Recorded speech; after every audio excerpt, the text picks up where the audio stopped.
Começa agora um programa que traz tudo sobre o livro mais lido em todos os tempos. Apresentamos O Som do Livro.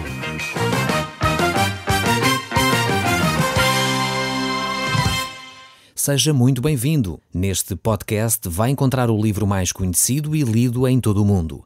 Vamos levá-lo numa viagem pela história da humanidade. Este é um audiolivro para si, para a sua família e sociedade em geral. Contextualização e comentários de Paulo Chaveiro. Caro amigo, hoje estamos a olhar ainda para o primeiro livro de Samuel. E vamos agora no capítulo 27. E eu gostaria de hoje iniciar logo a leitura deste mesmo capítulo no verso 1. Vamos ver aquilo que nos reserva a palavra de Deus para este dia.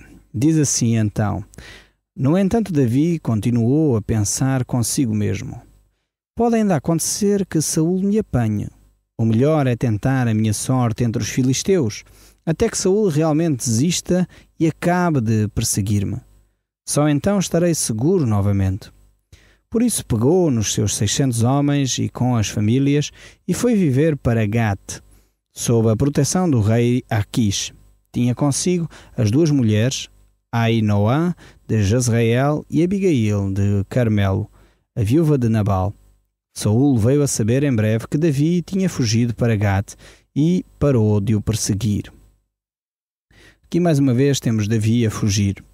E eu quero dizer que nem sempre fugir é sinal de covardia. Fugir às vezes é um sinal de respeito, às vezes é um sinal de integridade, por vezes é um sinal até de heroísmo. O não ir ao confronto muitas vezes tem a ver com o facto de a pessoa não se rebaixar ou não descer ao mesmo nível daqueles que o ofendem. Muitas vezes fugir é também sinal de querer evitar o perigo. Estou-me a lembrar também da situação, por exemplo, de José do Egito, quando foi confrontado com a mulher de Potifar que queria cometer adultério com ele, e porque ele respeitava de uma forma muito grande o seu senhor, ele saiu daquela sala, fugiu para não desrespeitar o seu senhor e não cometer adultério com aquela mulher. Isso mostrou realmente o caráter de José. Assim como aqui nestes textos bíblicos, revela o caráter de Davi. Ele não foge por ter medo de Saul. Não, ele enfrentou Golias, que era bem mais alto, bem mais forte do que Saul. Ele sabia que Deus estava do seu lado e, portanto, não estava com receio de enfrentar Saul. De forma alguma. Ele simplesmente não queria realmente ter que travar essa batalha, pois ele sabia que Saul era o ungido de Deus. E mesmo quando ele teve a oportunidade de se confrontar com Saul, Davi poupou a vida a Saul. E é importante nós percebermos isto. A fuga nem sempre é sinal de covardia, nem sempre é sinal de termos medo. Por vezes é sinal exatamente de que somos mais fortes, é sinal de que somos realmente pessoas íntegras e corajosas e que não descemos ao mesmo nível daqueles que querem fazer uma discussão ou querem fazer uma grande arruaceira. Davi era aquele que se mantinha fiel a Deus e por isso ele sabia que não deveria de entrar nesse confronto com Saul. Vemos que realmente, por outro lado, Davi aqui tinha uma situação que não era completamente do agrado de Deus. Ele fazia-se acompanhar pelas suas duas mulheres. O facto do texto bíblico relatar isto, e eu já tenho dito isto algumas vezes, é importante reforçar de novo, não quer dizer que tudo aquilo que está escrito na Bíblia é sinal de que Deus aprova. E este é mais um caso desses. O facto de Davi viver com duas mulheres não quer dizer que Deus aprovasse a poligamia de forma alguma. As Escrituras são muito claras a este respeito, quando diz que homem e mulher formarão uma só carne e que devem ser um para o outro, devem ser exclusivamente unidos um ao outro. Davi aqui estava claramente a desobedecer à vontade de Deus para a vida dos seus servos. Muitas vezes vemos é que Deus também, na sua misericórdia e na sua bondade, Ele não nos pune de acordo com o nosso pecado. E essa é a experiência que eu próprio tenho vivido. Deus é um Deus de misericórdia. Deus é um Deus de graça e de bondade. Isto não quer dizer que devemos abusar da graça e da bondade de Deus. Não é isso que eu estou a dizer. Mas o que eu estou a dizer é que nem sempre Deus nos pune de acordo com aquilo que nós merecemos. de acordo com aquilo que nós desobedecemos. Deus é realmente um Deus muito misericordioso. Aliás, Jeremias diz isso, e é pela misericórdia de Deus que nós não somos consumidos. É porque as misericórdias de Deus se renovam a cada manhã. Mas voltando aqui ao texto bíblico, no verso 5 diz então: um dia Davi disse a Aquis: meu senhor, se não te parecesse mal, nós gostaríamos de viver antes numa das cidades da província e não aqui na capital. Então Aquis deu-lhe Ziclac, cidade essa que ainda hoje pertence aos reis de Judá. E ali viveram entre os filisteus durante 1 ano e 4 meses. Davi e os seus homens passavam o tempo fazendo incursões sobre os Gesuritas e os Girzitas e os Amalequitas, povos filisteus que vivera perto de Sur, ao longo do caminho do Egito, desde tempos remotos. Vemos aqui Davi lutando contra os moradores daquela terra, pois a terra tinha sido dada a Israel e de alguma forma ele continuava esse processo de libertar a terra de povos que tinham práticas muito pouco aconselháveis. Eu digo assim para não dizer horríveis, porque realmente aqueles povos que viviam, vizinhos do povo de Israel, tinham práticas terríveis. E eu já mencionei várias vezes as práticas destes povos, como o sacrifício de crianças, bebés pequenos, sendo queimados vivos, outros sendo colocados em estátuas em brasa e aí depositados até que morressem nesses estados. E era este tipo de vizinhos que Israel tinha. E Deus tinha então pedido para que a nação de Israel retirasse aquela vizinhança, má vizinhança, de perto deles. E era exatamente isso que Davi continuava a fazer como rei de Israel, ainda que não tivesse tomado posse. Ele continuava a proteger, digamos assim, a nação de Israel da má vizinhança. O texto bíblico então ainda diz no verso 9: não deixavam alma viva nas localidades sobre que caíam, e traziam como despojo carneiros, bois, jumentos e camelos, além de vestuário, quando regressavam a casa. Então hoje, onde foi a vossa incursão? Perguntava Aquis quando eles voltavam. E Davi respondia: caímos sobre o sul de Judá, sobre o povo jeramoelita e sobre os queneus, porque não ficava ninguém vivo para vir dizer onde é que eles tinham estado realmente. Fizeram isso muitas vezes enquanto viveram no meio dos filisteus. Aqui acreditava no que Davi dizia e pensava que o povo de Israel devia aborrecê-lo profundamente. Ele agora vê-se obrigado a ficar aqui e a servir-me até o fim da vida, pensava o rei. O rei de Aquis então estava completamente enganado. Ele pensava que sabia os planos de Davi, mas realmente ele desconhecia aquilo que Deus tinha para a vida de Davi. Davi não nasceu para ser servo dos filisteus ou inimigo do povo de Israel. Não, Davi estava ali exatamente de uma forma estratégica para acabar com isto que eu acabei de dizer há minutos atrás, este tipo de atitudes contraproducentes, este tipo de atitudes altamente devastadoras a uma sociedade. E era impossível conviver-se de uma forma pacífica com estas nações que rodeavam a nação de Israel. E era necessário realmente quebrar todos estes laços. E Davi estava ali, digamos assim, como um agente infiltrado entre os filisteus para terminar com aquela nação, acabar com aquela nação. E então, desta forma, vemos que ele foi agindo de uma forma astuta, com uma estratégia militar bem montada, para dessa forma ir continuando a conquistar território a estes povos que ali eram circunvizinhos. E dessa forma chegamos aqui ao capítulo 28, onde vamos encontrar mais uma vez a história de Saul, o rei de Israel, que vai à procura de uma feiticeira, a feiticeira de Endor. E nós vamos então ler este texto, e é lamentável ver o percurso espiritual que Saul tem. Ele começa por ser arrogante, começa por querer tomar o lugar dos sacerdotes, fica em desobediência a Deus, é rejeitado por Deus, procura matar Davi, procura matar o seu próprio filho e agora chega ao ponto de procurar a feitiçaria, pois o Senhor já não lhe respondia. E então estamos neste capítulo 28 e diz assim os primeiros versos. A certa altura os filisteus convocaram o seu exército e prepararam-se para uma nova guerra contra Israel. vem ajudar-nos a combater, disse o rei Aquis a Davi e aos seus companheiros. Está bem, concordou Davi.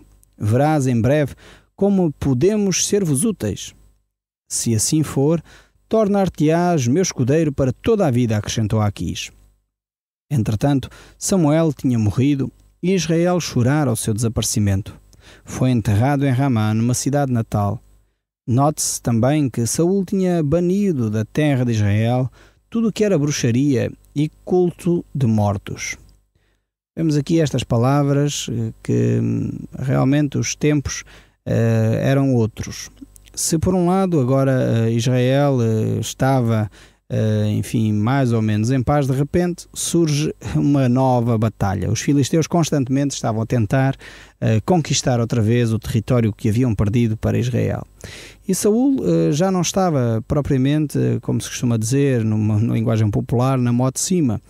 Realmente Samuel tinha falecido, a palavra de Deus tornava-se de novo bastante escassa entre o povo de Israel, ainda que Saul tinha começado a banir de entre a terra de Israel a bruxaria e a consulta dos mortos. Vemos que essa prática não tinha sido completamente banida. E é exatamente aqui que surge mais um deslize, mais um desaire, mais um passo terrível na vida de Saul. Ele vai querer consultar então os mortos, vai querer consultar a feitiçaria. E é interessante notar que estas práticas ocultas não são, digamos assim, novidade nenhuma no nosso século. Não surgiram com Allan Kardec ou com outras entidades que falam deste assunto. Não. Estas práticas começam muito cedo na vida da humanidade. Mas não quer dizer, mais uma vez, porque são práticas antigas, que estejam corretas. Aliás, se nós olharmos um pouco para a história, sabemos que a história da humanidade começa com mortes e assassinatos, por exemplo, entre Caim, que mata seu irmão. Isso não quer dizer que matar é correto, que matar é uma prática saudável, porque já é uma prática antiga. Então isto faz-nos pensar um pouco sobre as práticas que nós temos, algumas não tão terríveis como matar alguém, mas algumas práticas que nós temos do foro espiritual, que muitas vezes temos porque são tradição, são antigas, são coisas que vêm da antiguidade, mas não quer dizer que realmente sejam corretas aos olhos de Deus. É exatamente por isso que nós temos sempre que voltar às Escrituras. É por isso mesmo que nós temos que sempre voltar à Bíblia, porque é nela que nós encontramos aquilo que é a vontade de Deus. E nós cristãos deste país deveríamos cada vez mais consultar ainda mais a nossa Bíblia para sabermos exatamente aquilo que Deus tem. Não basta ter práticas antigas, mas é necessário que essas práticas estejam conforme aquilo que a Bíblia ensina. Nós estamos a ver aqui uma prática que era relativamente antiga, a consulta dos mortos, esta feiticeira de Endor, e, no entanto, a Bíblia nos mostra de uma forma categórica que isso é contrário à vontade de Deus. Então o texto continua e diz no verso 4: Os filisteus, pois, acamparam em Sunem, e Saul mais os seus batalhões em Gilboa. Quando Saul viu o vasto exército que os inimigos constituíam, ficou paralisado de terror e perguntou ao Senhor o que deveria fazer. No entanto, o Senhor recusou responder-lhe, fosse por sonho, fosse através de Urim, ou mesmo pelos profetas. Vemos então aqui, mais uma vez, textos bíblicos que são colocados numa linguagem humana mais acessível para nós entendermos aquilo que aconteceu, digamos assim, da forma como Deus agiu com Saul. Saul tinha se afastado de Deus de uma forma terrível, tinha desobedecido a Deus, não tinha feito a vontade de Deus, e é óbvio que Deus não iria continuar a revelar-se a Saul. Pondo isto em termos humanos, eu creio que é muito fácil de entender. Se nós dissermos a alguém conhecido nosso, a alguma pessoa que nós conhecemos, dizemos, olha, faz desta forma, e aquela pessoa não liga nenhuma àquilo que nós dissemos. Depois, a seguir, ela vem e pede conselho de novo e diz, a minha vida correu mal, necessito outra vez da tua orientação. E a gente diz, não, olha, faz assim, deixa essa da tua atitude, porta-te desta maneira, abandona aquele vício. Mas aquela pessoa não liga nenhuma outra vez aos conselhos que nós demos, continua a viver a sua vida da forma como lhe apetece. Será que uma terceira, quarta, quinta vez nós voltamos a dar conselhos e quando essa pessoa continua sistematicamente a desobedecer, a não ligar, a desonrar até o tempo que gastámos a ouvi-la, eu pergunto-lhe assim, será que você teria ainda paciência, coragem para continuar a aconselhar essa pessoa? A dizer, olha, faz assim ou faz assado. Eu creio que esta expressão aqui usada, que Deus recusou-se, é no sentido de nós entendermos o que aconteceu com Deus. Havia uma barreira que o próprio Saul foi criando em relação a Deus. E Deus, por essa razão, deixou de se revelar a Saul e deixou de falar para este homem, pois ele não ligava absolutamente nenhum àquilo que Deus dizia.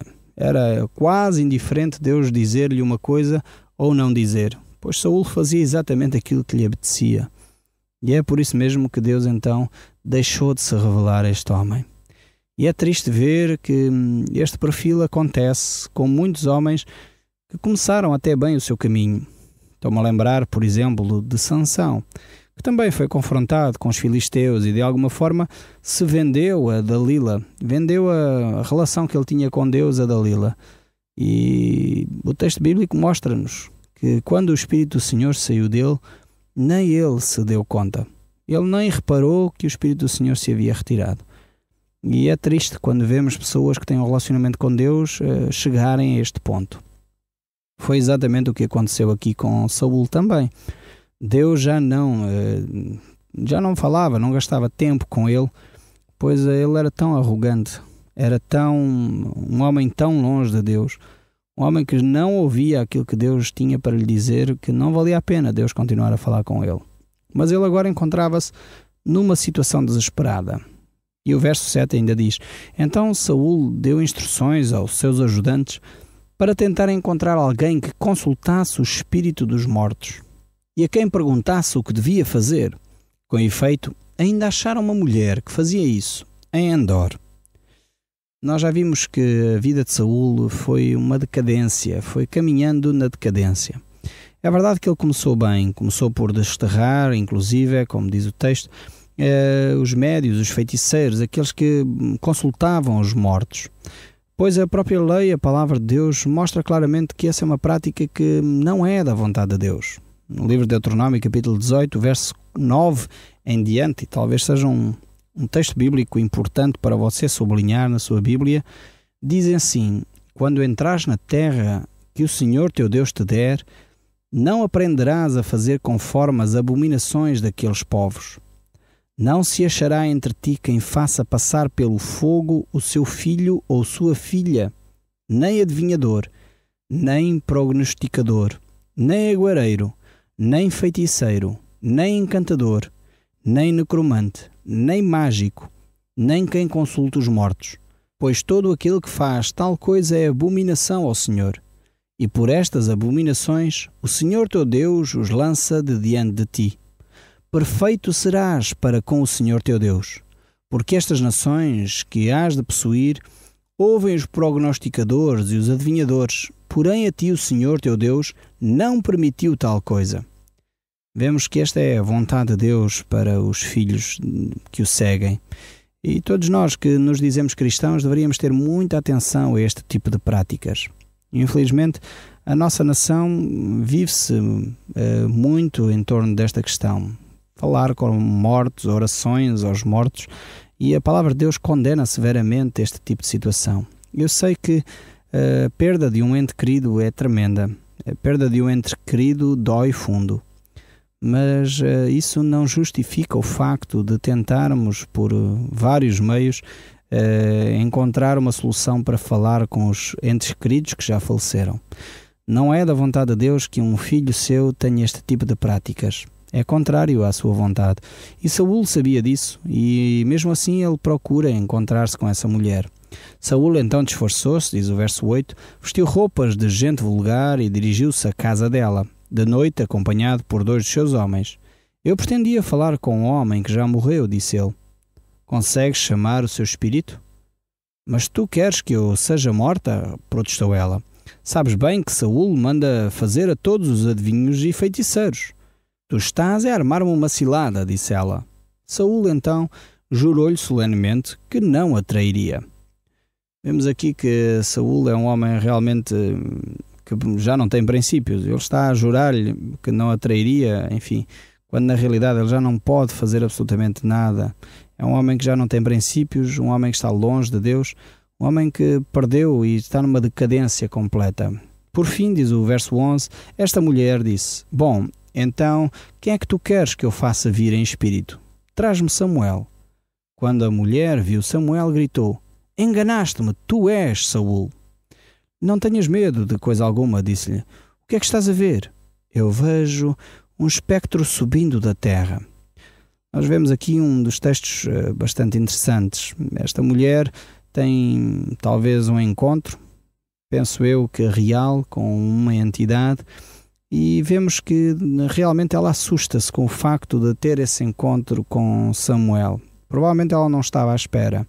Eu quero dizer que há muita gente que tenta ter estas práticas, que é realmente um charlatão, que pessoas que simplesmente aproveitam de pessoas inocentes para lhe sacar algum dinheiro. E essas pessoas, sinceramente, não me preocupam. Preocupam-me sim pessoas como esta que têm a possibilidade de lidar com espíritos demoníacos ou lidar realmente com entidades e por essa razão estão ao serviço de Satanás. Aqui esta mulher ficou surpresa ao ver Samuel. Provavelmente ela não estaria à espera que isso acontecesse. E como é que ele é? Perguntou Saul. É um ancião envolto numa túnica, respondeu-lhe. E Saul viu então que se tratava de Samuel e inclinou-se perante ele. Por que é que me incomodas, fazendo-me subir? Perguntou Samuel. Porque estou profundamente perturbado. Os filisteus estão em guerra contra nós. Deus abandonou-me e não me responde, nem pelos profetas, nem por sonhos. Por isso clamei para te perguntar o que devo fazer.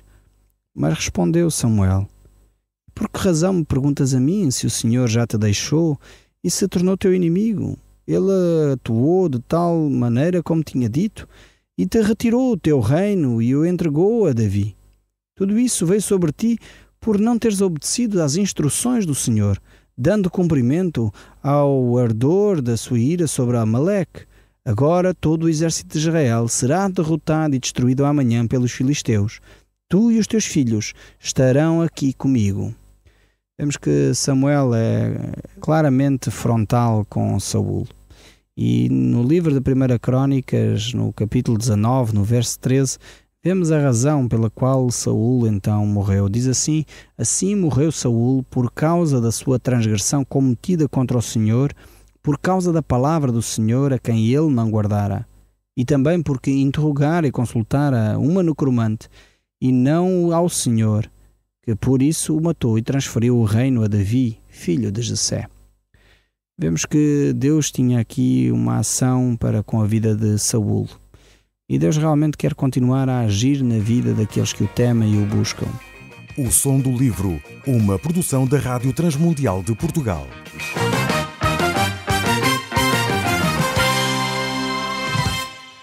RTM. Conhece todos os nossos programas em rtmportugal.org. Uma produção da Rádio Transmundial de Portugal.